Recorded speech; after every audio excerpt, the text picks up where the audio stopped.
오늘 예배에 나오신 여러분들을 환영합니다. 아멘. 우리 자리에서 일어나도록 하겠습니다. 찬양 주 앞에 엎드려 우리가 찬양하도록 합시다.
갑시다. 주 앞에 엎드려 주 앞에 엎드려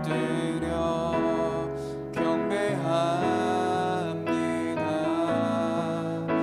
오직 주께 주 경배합니다. 다른 신 아니 오직 주께 나의 모든 우상들 나의 보좌 모두 다 내려놓고 나의 모든 우상들 나의 보좌 모두 다 내려놓고 주 앞에 엎드려 경배합니다. 오직 주께. 아멘. 사도신경으로 우리의 신앙을 고백합시다. 나는 전능하신 아버지 하나님 천지의 창조주를 믿습니다. 나는 그의 유일하신 아들 우리 주 예수 그리스도를 믿습니다.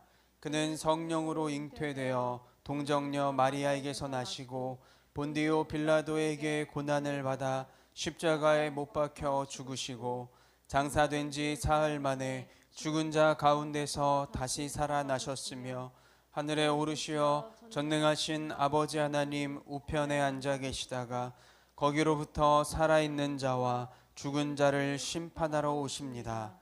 나는 성령을 믿으며 거룩한 공교회와 성도의 교제와 죄를 용서받는 것과 몸의 부활과 영생을 믿습니다. 아멘. 자리에 앉도록 하겠습니다. 교회의 소식까지 저녁 9시에 하는 것으로 하겠습니다. 말씀 같이 보겠습니다. 레위기 3장 1절부터 17절까지의 말씀을 보도록 하겠습니다. 레위기 3장 1절부터 끝절입니다. 17절까지의 말씀을 보도록 하겠습니다.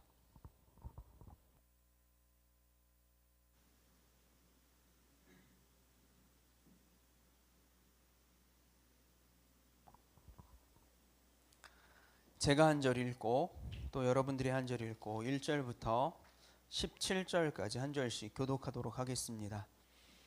여호와께 화목 제물을 바칠 때 소를 바치려거든 수컷이든 암컷이든 흠 없는 것으로 바쳐라. 제물을 바치는 사람은 짐승의 머리에 손을 얹고 그 짐승을 회막 곧 성막 입구에서 잡아라.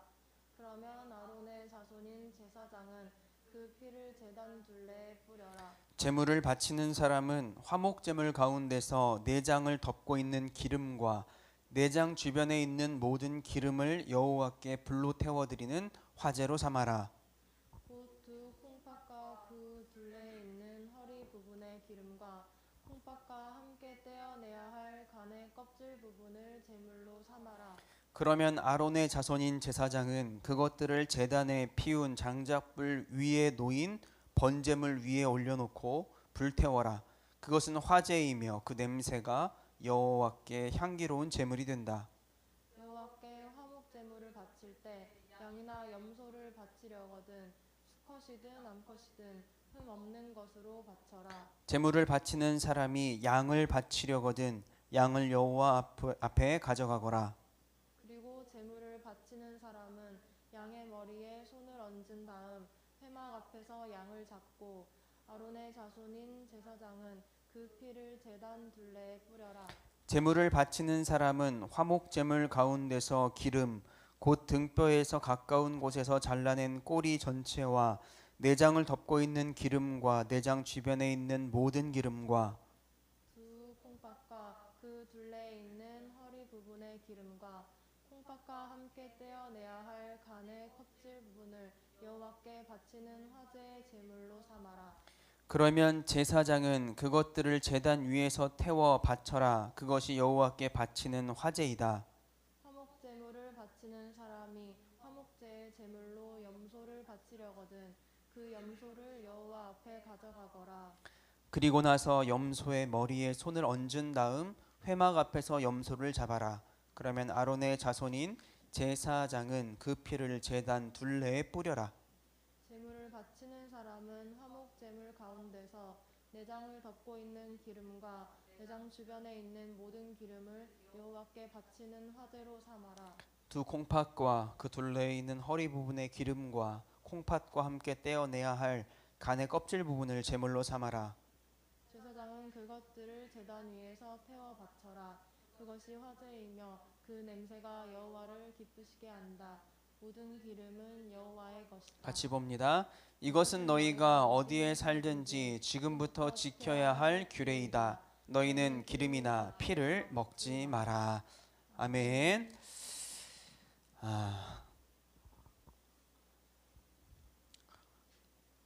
우리는 지난 몇 주 동안 제사 이야기를 하고 있습니다. 번제를 두 번에 걸쳐서 나누었고요. 그 다음에 소제를 나누었고 오늘은 세 번째 시간으로 화목제 제사에 대해서 이야기를 해보려고 합니다. 개인적으로 큐티 본문이 레위기였을 때 우리가 이거 정리하고 한 번씩 쭉 이렇게 살펴보고 넘어가는 게 좀 유익하다라는 생각이 들었어요.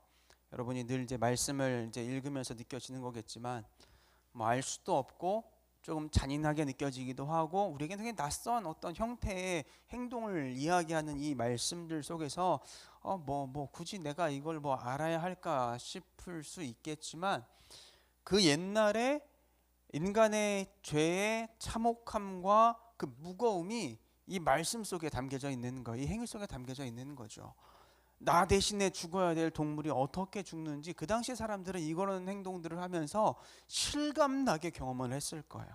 그냥 제단 주변에 흥건하게 뿌려진 피와 그 냄새와 불에 탄 사체의 그 연기들과 뭐 그런 것들을 보면서 울부짖는 뭐 동물들의 소리들을 막 들으면서 그냥 막연하게 뭐 그런 행위를 한다가 아니라 지금 그 행위를 하고 있는 그 근본적인 부분에 내 죄의 문제가 결부되어 있음을 그가 느끼면서 스스로 하고 있는 거니까 얼마나 실감 났겠습니까? 그런 걸 생각했으면 좋겠고 또 그 제물의 역할을 우리 주 예수 그리스도께서 우리를 위해서 행하여 주셨어요. 우리가 그 공로로 오늘 이 자리에 앉아서 예배하고 있다는 사실을 생각해 보면 오늘 읽는 이 제물들에 대한 이 말씀이 그냥 그저 그렇게 흘러 지나가 버릴 내용이 아니라는 거죠. 예수님께서 나를 위해 이 자리에 서셨다라는 거, 사람의 자리가 아니라 동물의 자리에 서셨다는 거, 그리고 나를 위해 그렇게 죽으셨다는 사실을 다시 한번 묵상하게 되고, 그래서 감사하게 되고, 그래서 내 안에 죄된 것들을 내가 얼마나 멀리하기 위해 애써야 하고 또 기도해야 하고 미워해야 하는지에 대해서도 생각해 보게 되는 것 같습니다. 오늘 그런 제사 중에 화목제에 대한 이야기를 여러분들과 하려고 해요. 화목제는 조금 독특한 성격과 내용을 가진 제사였어요. 이제 다음 주에 뭐 이야기할 속죄제나 속건제도 마찬가지지만 또 번제도 그렇고 소제도 그렇고 이런 제사들과 화목제는 조금 성격이 다릅니다. 다른 제사들은 그 목적하는 바가 무척이나 수직적이에요. 수직적. 곧 하나님을 향한 제사인 거예요. 하나님과 제사를 하는 나와의 어떤 관계에 있어서의 어떤 막혀져 있는 문제들을 해결하고 용서를 받고 뭔가를 간구하는 이런 것들이 위아래로 오가는 내용의 제사였다라는 거죠. 소제도 마찬가지였고요. 하지만 오늘 나눌 화목제는 물론 수직적인 어떤 의미가 없다라고 할 수는 없지만 더해서 수평적인 부분의 어떤 의미가 담겨져 있는 제사였습니다. 그리고 우리가 이것을 조금 더 과장해서 표현을 해본다라고 하면 화목제는 한편으로 이렇게 얘기할 수 있어요. 잔치를 위한 제사다. 감사의 잔치를 위한 제사다라고 표현도 할 수 있을 것 같습니다. 사실 우리가 오늘 살펴본 말씀에는 화목제를 어떻게 드려야 하는지에 대한 방법에 초점이 맞춰져 있어요. 제물을 어떻게 잡고 어떻게 처리해야 돼라는 이야기들을 하고 있는 거죠. 그런데 이 화목제에 대해서 또 다른 이야기를 하고 있는 본문이 있는데 레위기 7장입니다. 레위기 7장에 보면 이 화목제의 특별한 목적이 무엇이었는가를 우리에게 이야기를 해주고 있어요. 7장 15절에서 17절의 말씀을 제가 한번 읽어보도록 하겠습니다. 성경을 여러분 찾아서 봐도 괜찮을 것 같아요. 7장 15절에서 17절입니다. 감사의 화목 제물로 바친 제물의 고기는 바친 그날에 먹고 그것을 이튿날까지 남겨두지 마라. 하나님께 바치는 제물이 하나님께 그저 드리고 싶어서 바치는 제물이거나 하나님께 어떤 특별한 약속을 했기 때문에 바치는 제물이라면 그 제물은 바친 그날에 먹어라. 만약 남은 것이 있으면 그것은 그 다음 날 먹어도 된다. 그러나 그 제물이 3일째 되는 날까지도 남아 있으면 그것을 전부 불로 태워라 라고 말씀을 하고 있어요. 자, 이 말씀에 보면 이렇게 명확하게 찝어서 이야기하고 있지는 않지만 세 가지의 화목제를 드리는 목적이 나와 있어요. 세 가지가 뭐냐면 감사제사, 자원제사, 서원제사예요. 감사제는 7장 15절에 감사의 화목제물로라고 이야기하고 있죠. 감사제는 일상에 내가 살아가면서 하나님 앞에 감사한 제목이 있을 때 하나님께 나아가서 드리는 제사였어요. 내가 너무 이게 감사해. 그래서 하나님 앞에 내가 가만히 있을 수 없어. 드려야겠어. 제사해야겠어. 예배해야겠어. 할 때 드리는 감사였다라는 거죠. 자원제는 말씀에 뭐라고 나오냐면 16절에 나오는데 하나님께 바치는 제물이 하나님께 그저 드리고 싶어서 그냥 드리고 싶어서 하나님께. 우리의 마음이 이랬으면 좋겠어요. 예배하는 자의 마음이 이랬으면 좋겠어. 내가 예배하는데 늘 드려야 되는 시간에 그냥 가서 드리는 것에 더해서 그냥 하나님을 더 예배하고 싶은 거야. 그래도 그 자리가 교회가 됐든 집이 됐든 직장이 됐든 어디가 됐든 그냥 하나님 예배하고 싶어서 예배할 수 있는 사람, 드리고 싶어 드리는 사람, 이런 마음이 우리 가운데 있었으면 좋겠어요. 그런 자원제도 이 화목제에 속해 있었다라는 거죠. 그리고 마지막 하나는 서원제입니다. 16절 중후반에 보면 하나님께 어떤 특별한 약속을 했기 때문에 서원이죠. 하나님과 약속을 하는 거예요. 이 서원제는 자신이 하나님 앞에 서원해서 실행을 했거나 내가 완수를 했어. 약속을 지켰어요. 그래서 드리거나 아니면 미래에 이루어질, 아직 내가 지키진 않았지만 약속을 한 상태에서 하나님 앞에 내 마음을 올려드리고자 할 때 드리는 그런 제사, 예배를 일컫는 거예요.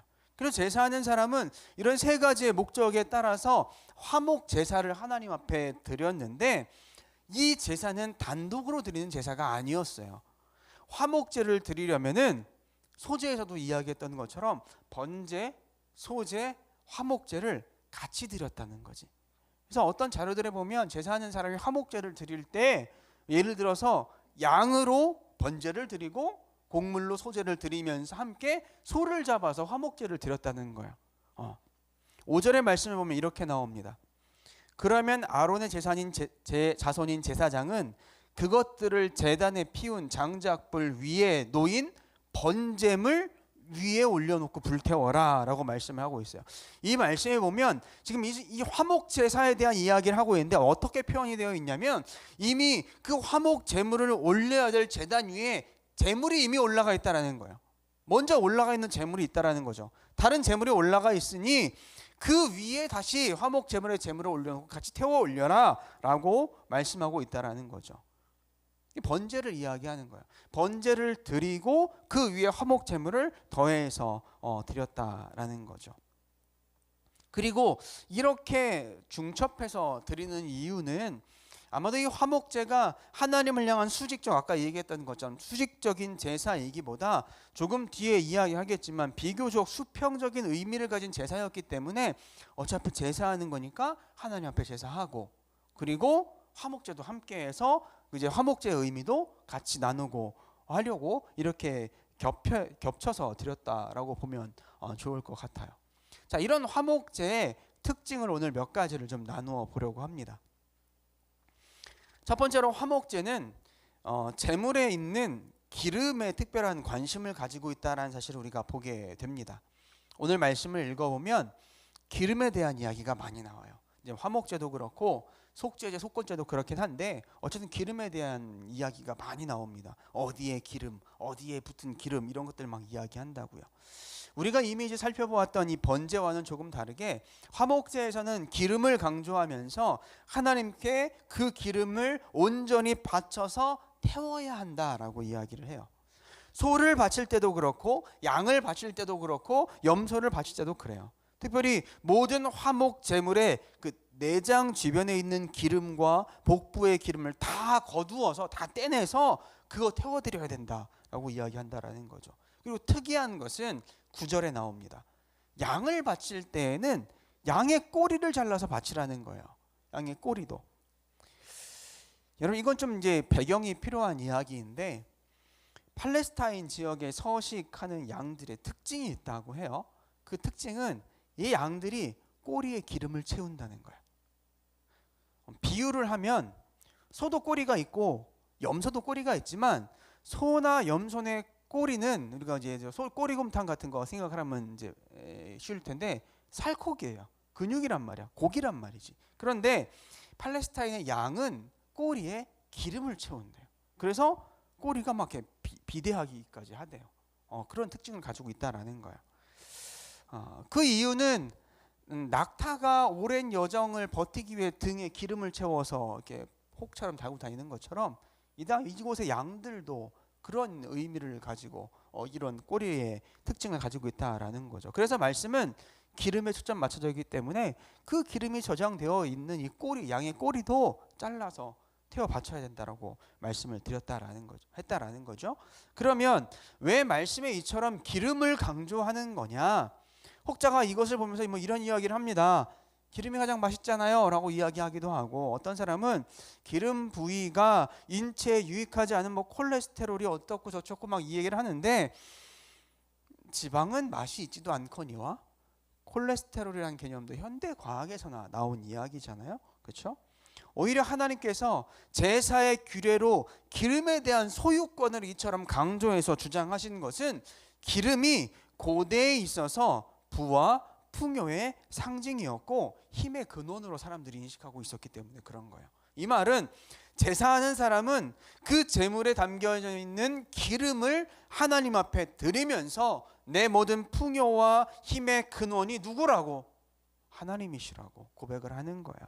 그리고 그 모든 은혜가 내가 잘나서 내가 어떠해서 나에게 생기는 것이 아니라 하나님의 전적인 은혜입니다 라고 그것을 바치면서 고백했다라는 거죠.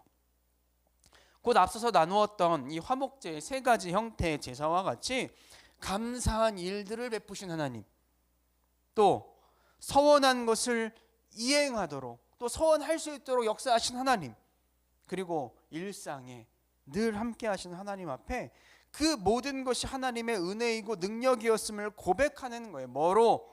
제물의, 그 당시의 생각으로 제물의 가장 고귀한 부분이었던 기름을 온전히 하나님 앞에 드림으로 표현했다라는 거죠.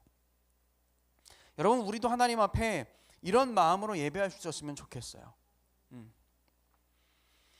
여러분, 오늘 나를 있게 하신 분이 누구이십니까? 하나님이세요. 그렇죠? 나로 살아 숨쉬게 하고 삶을 즐기게 하시고 열심히 일하게 하시고 그런 나의 모든 삶의 모양을 이루어 주신 분이 누구예요? 하나님이세요. 하나님. 그게 우리의 고백이잖아요. 그러므로 우리도 그런 하나님 앞에 우리의 그런 마음들, 고백의 마음들, 감사의 마음과 고백을 이와 같은 제사의 모습으로 또 예배의 모습으로 드러낼 수 있는 성도가 되어야 하는 거예요. 물론 오늘날은 소를 잡거나 양을 잡아서 제물을 드리지는 않지만 되려 우리의 간절한 마음과 헌신의 마음과 그 감사의 마음을 제물 삼아서 하나님 앞에 최선의 예배를 드리는 예배자가 될 수 있었으면 좋겠습니다. 아멘.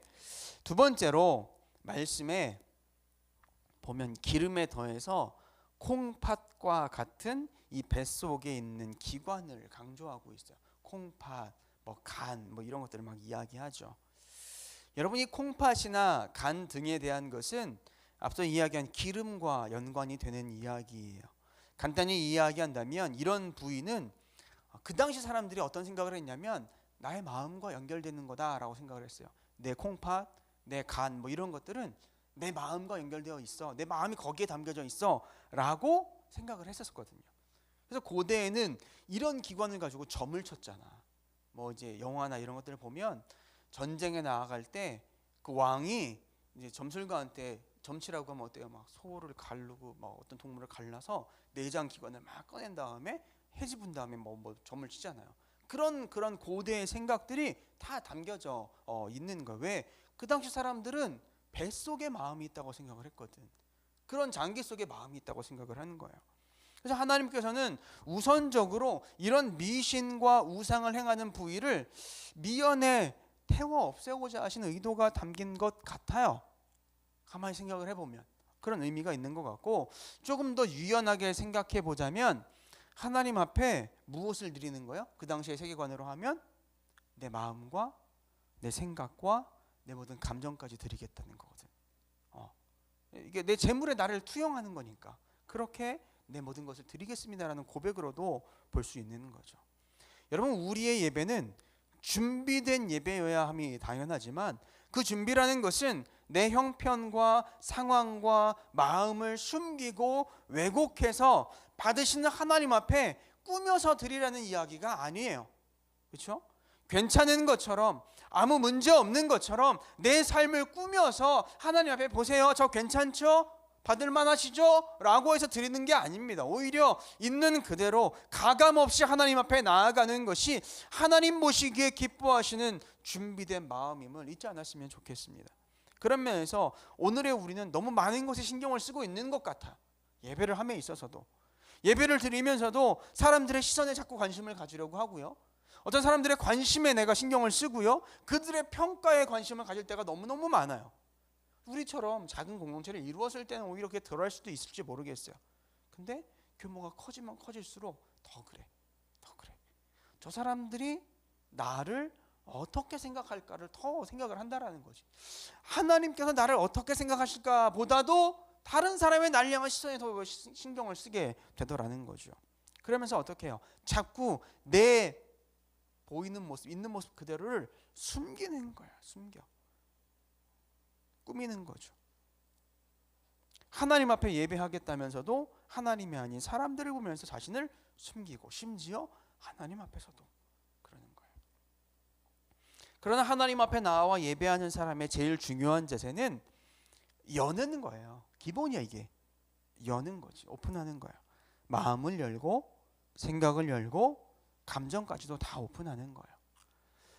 그리고 하나님 앞에 한 찬양의 가사처럼 있는 모습 그대로, 내 생겨먹은 모습 그대로, 나의 형편 그대로 날 것처럼 드리는 것이 바른 자세인 거죠.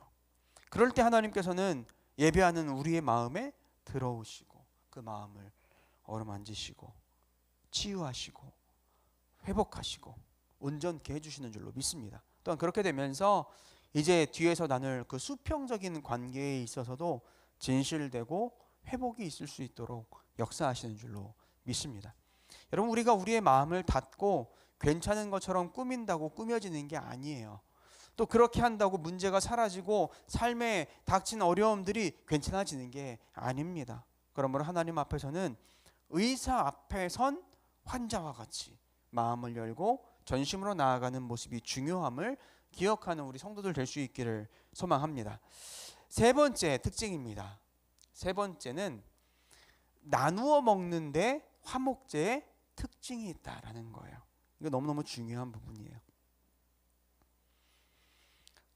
오늘 우리가 읽은 본문에서는 화목제를 드리는 규례 가운데 제물을 잡는 방식과 드리는 방식만을 설명하고 있지만 앞서서 언급했던 레위기 7장에 보면 보다 구체적인 화목제의 제사 방식을 설명하고 있어요. 간단히 보면 화목제를 드리는 사람이 가지고 나온 그 제물은 소가 됐든 양이 됐든 염소가 됐든 그 제물은 제사를 드리는 사람에 의해서 잡힌 뒤에 뱃속에 있는 기름과 간과 콩팥들 이런 것들 아까 얘기했던 것들 전부 다 떼어내서 불에 태워서 하나님께 올려드립니다. 그런데 이 레위기 7장 28절에 보면 그 드린 제물이 무엇이든 간에 그 제물의 가슴 부위와 오른쪽 넓적 다리는 제사장의 몫으로 제했다라고 이야기를 하고 있어요. 특히 오른쪽 넓적 다리는 그 드리는 자의 제사를 집전하는 사람, 그 제사장에게 배당된 거였어요. 그 사람에게, 그 제사장에게 주는 몫이었고, 가슴 부위는 이제 제사를 위해서 돕는 수많은 레위인들이 있을 것인데 그들에게 이제 할당한 몫이 되었어요. 그리고 특이한 점은 기름 제하고 제사장에게 할당된 부위를 제외한 나머지 모든 부위는 제사를 드린 당사자가 다시 받아가지고 돌아가게 돼 있어요. 특이하죠? 번제는 다 태워드렸어요. 다 태워드렸어요. 근데 화목제는 내장과 기름 떼어내고 드리고 하나님 앞에 드리고, 오른쪽 다리 제사장에게 주고, 가슴 부위 떼서 제사장들에게 주고, 나머지 고기를 다 들고 제사를 드린 사람이 집에 갔다라는 거죠. 그리고 이제 앞서서 읽었던 이 7장 15절 이하의 말씀과 같이 이제 그 가지고 돌아온 제물을 제사를 드린 사람의 가족과 친척과 지인들이 함께 모여서 예정된 기간 안에 먹어버려야 했다는 거예요. 이게 특징이에요. 화목제. 여러분, 그래서 이 화목제를 이야기하면서 말씀의 제목을 축제의 제사라고 했는데 잔치의 제사라고도 할 수 있을 거예요. 내가 감사한 일이 있는데 나 혼자 가지고 있을 수 없어. 담아 있을 수 없어. 함께 나누고 싶어. 할 때 드리는 제사였다라는 거지. 생각해 보세요. 옛날에 우리나라만 해도 어떤 마을에 돼지 한 마리 잡으면 온 동네 잔치였다고 했어요. 그렇죠? 다 모이라고 다 모여가지고 잔치를 벌였죠. 그만큼 돼지 한 마리에도 먹을 부위가 많다라는 거죠. 마찬가지입니다. 소나 양이나 염소를 잡으면 혼자 이 재물을 다 먹을 수 있어요, 없어요? 없어요. 물론 냉장고가 있어서 다닥 부위별로 넣어놓고 1년 내내 꺼내서 먹을 수도 있겠죠. 하지만 레위기의 이 규례는 엄격합니다. 그 화목제의 제목에 따라서 세 가지가 있다고 했죠. 감사제는 제사를 드린 그날에 다 먹었어야 됐고, 뭐가 됐든 자원제나 서원제는 이튿날까지 먹을 수 있었어요. 먹어야 됐고, 그렇지 않고도 다 먹지 못해서 남은 거는 그 다음날 다 태워버려야 됐고, 태우지 않고 기한이 지났는데 그 음식을 먹었다? 그러면 드린 그 화목제 취소가 돼버리는 거예요. 하나님 앞에. 이렇게 규례를 정해놨다라는 거죠. 그러니까 생각을 해보자고요. 화목제를 드린 사람은 이걸 해결해야 돼. 빨리 내 재물을 해결해야 돼. 어떻게 해요? 가족을 모아야지. 먹어야 되니까 요리를 해서 빨리. 다 먹을 수 있어요? 양 한 마리? 조그만 양이면 괜찮을 건데 양도 막 부위 따지면 굉장히 많을 거라고. 친척들을 모으는 거야. 그 당시 공동체는 그렇게 가족들이 같이 모여 있었으니까 다 같이 먹어야 했어요. 그래야지만 뭐 양과 같은 것들은 뭐 기한 내 하루나 이틀 내에 다 먹을 수 있었을 것 같아요. 양이나 염소 같이 뭐 상대적으로 적지 않은 부위 제사장에게 떼어주고 가슴 부위 떼어주고 나서 조촐하게 가족끼리 먹을 수 있는 정도가 되었겠지만 소를 생각해 보라고요. 소 한 마리. 소 다리 하나 떼주고 가슴 부위 떼어주고 난 나머지 살 부위를 친척들과 같이 모여서 먹는다? 이것도 힘들었을 것 같아. 그래서 가족, 친척, 이웃, 지인, 심지어는 그날 그 앞을 지나가는 행인들까지 다 끄집어 초청하는 거야. 다 초청하는 거야. 어떤 들어오시라고, 우리 같이 나누자고, 제사한 거 우리 같이 나누자고 다 초청을 했다라는 거죠. 그래서 정말로 축제를 벌이고 잔치를 벌였다라는 거야. 그래서 이스라엘 사람들은 하나님 앞에 감사해서, 그래서 주변의 지인들과 이렇게 축하하고 즐거워하며 잔치를 열고 싶었을 때 이렇게 제일 먼저 누구 앞에 나아갑니까? 우리 배워야 돼. 이거 하나님 앞에 먼저 나아가는 거예요. 그 제목을 가지고 하나님 앞에 예배하고 감사하고, 그리고 나서 내 지인들과 친척들과 함께 그것을 나누었다는 거. 이 얼마나 지혜로운 모습이고 또 우리가 생각해야 되는 부분인지 모르겠어요. 사실 오늘날은 좀 그렇지 않지만 조금만 우리가 시간을 뒤로 돌려보면 우리의 선배 신앙인들은 다 이렇게 했어요. 그렇지 않아요? 우리 이제 뭐 할머니, 우리 부모님 뭐 이렇게 생각만 해보더라도 집에 뭐 기쁜 일이 있으면 제일 먼저 어딜 가요? 교회에 갔었거든. 그러니까 저도 기억에 남는 게, 할머니 이제 돌아가셨지만 할머니가 뭐 맛있는 걸 집에서 요리를 하시면 그걸 저한테 꼭 냄비에 담아서 주셨어요. 뭐 하라고? 야, 그거 교회 가지고 가. 목사님 드리고 와. 그러면 저는 뭐 어렸을 때 시키는 대로 그 쫄랑쫄랑 들고서 막 목사님 가서 목사님 이거 드시래 하고 드리고 왔던 기억이 있어요. 그런 마음으로 옛날에 신앙인들은 다 그렇게 살았어요. 하나님 앞에 감사하고 또 자기를 위해서 기도해 주는 목사에게 감사하고, 그리고 나서 내 지인들에게 감사하고 같이 나눴다라는 거지. 이것도 우리가 회복해야 될 모습이 아닌가라는 생각이 들어요. 이런 배경에서 말씀을 보면서 깨닫는 게 있죠. 화목제의 다른 특징들이라고도 이야기할 수 있는 건데, 우리가 번제를 보면 생각해 볼 수 있지만 하나님께서는 배려하시는 분이셨어. 그래서 사람의 경제적인 상황에 따라서 소를 바칠 수도 있고 양을 바칠 수도 있고 염소를 바칠 수도 있고, 그렇지 않으면 그래도 힘들다 그러면 새를 바치고, 그것도 힘들면 새끼를 바쳐라고, 새의 새끼를 바치라고 말씀하셨잖아요. 근데 화목제에는 새가 없어요.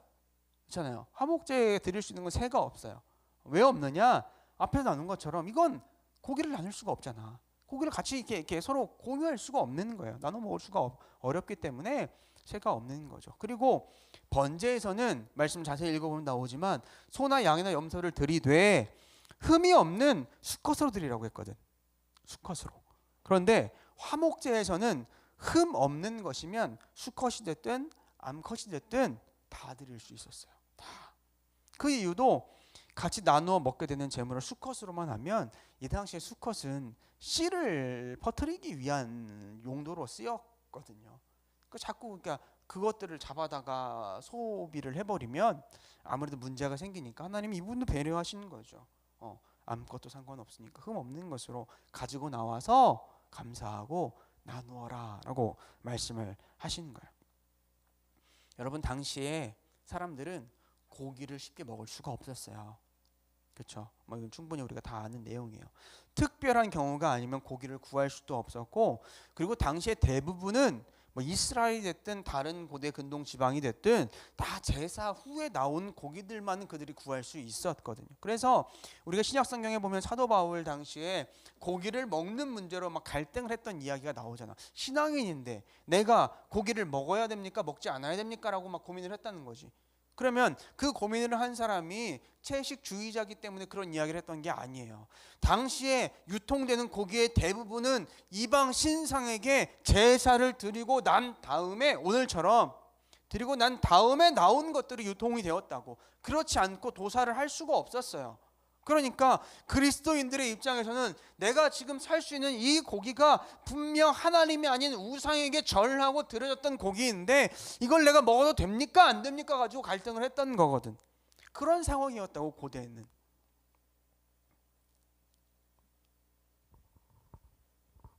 그러니 고기 귀하 얻기가 얼마나 어려웠겠어요.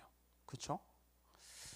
그러니 이렇게 주변에 누군가 이제 팔레스타인 이스라엘 지역 같은 경우에 누군가 이렇게 하나님 앞에 감사의 제사를 드리고 나서 그 제물을 나누겠다고 집안 문을 열었을 때 여러분 얼마나 성대한 잔치가 벌어졌겠어요. 잘 먹지도 못하는 고기를 그날은 먹을 수 있는 거야. 가서 우리가 결혼식이 열리면 그 결혼식장에 뷔페에 그렇게 관심을 갖잖아요. 우리가 평소에 잘 못 먹는 음식들을 잘하는 집이냐 아니냐에 관심을 갖잖아. 그리고 거기가 뷔페가 괜찮은데 막 즐거운 마음으로 가지 않습니까? 결혼식을 축하하러 가는 건지 먹으러 가는 건지 모르겠지만 그런 거예요. 그런 거예요.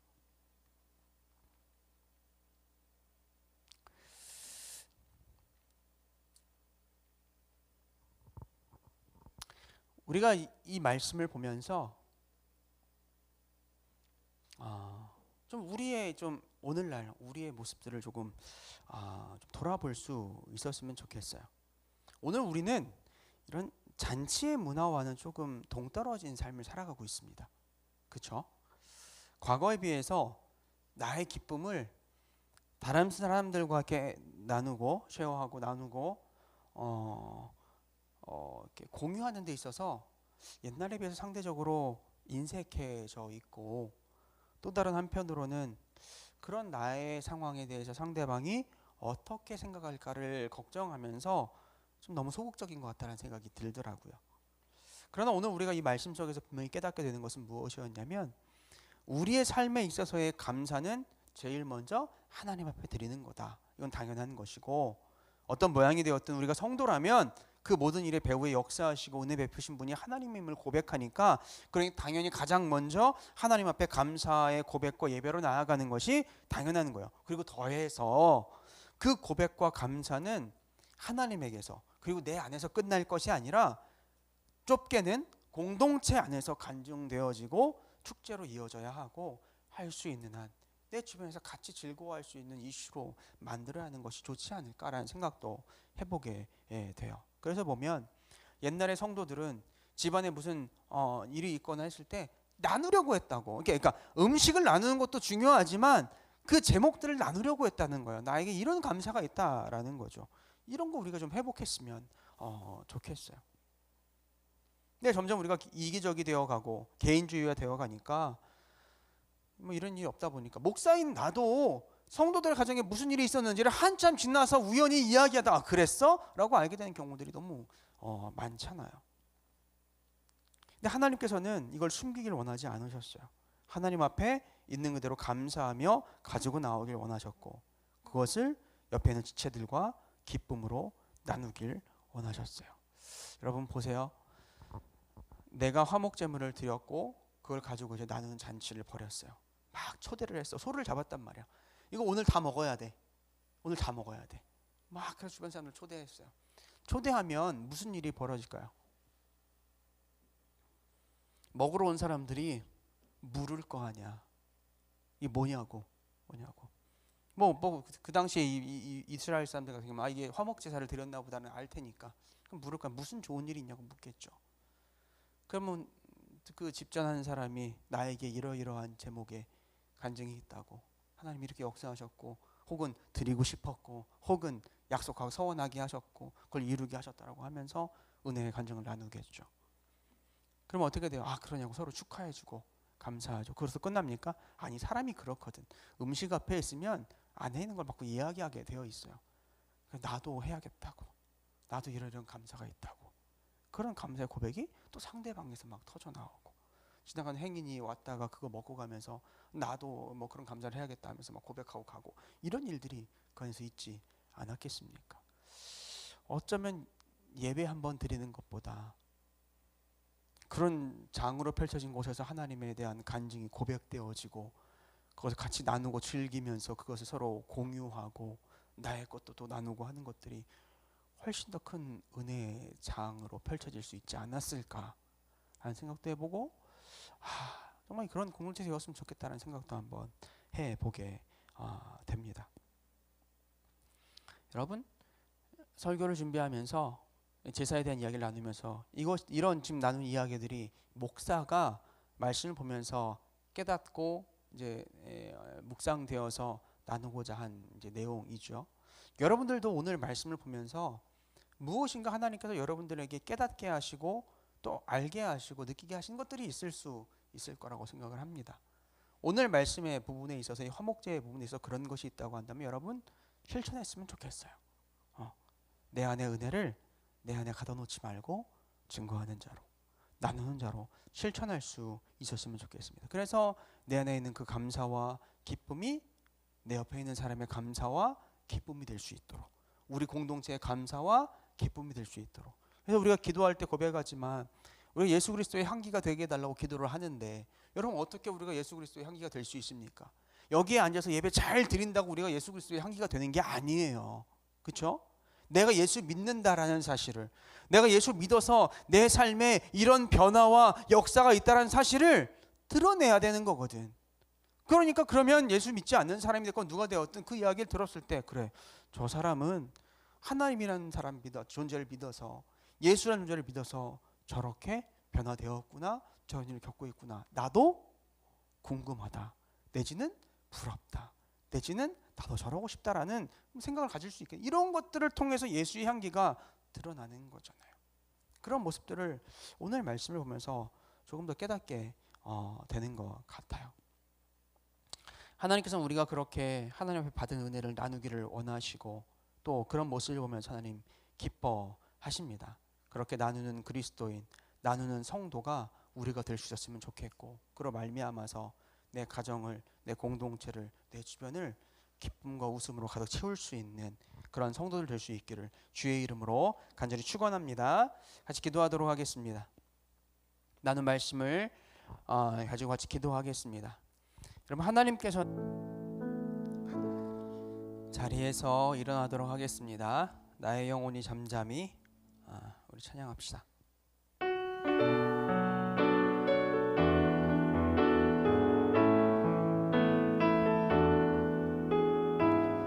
나의 영혼이 잠잠히 하나님만 바라며, 나의 구원이 그에게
이제는 우리를 구원하신 우리 주 예수 그리스도의 구원하심의 은혜와 하나님 아버지의 극진하신 사랑하심과 성령님의 함께하심의 은혜가 이 시간 예배하며 하나님 앞에 더욱 감사하는 삶을 살기로, 또 그것을 나누기로 결단하며 나아가는 우리 모든 성도들의 머리 위에와 삶 위에와 가정과 학업과 직장과 사업과 삶의 모든 현장들 속에 이제로부터 영원까지 함께 하시옵기를 간절히 축원하옵나이다.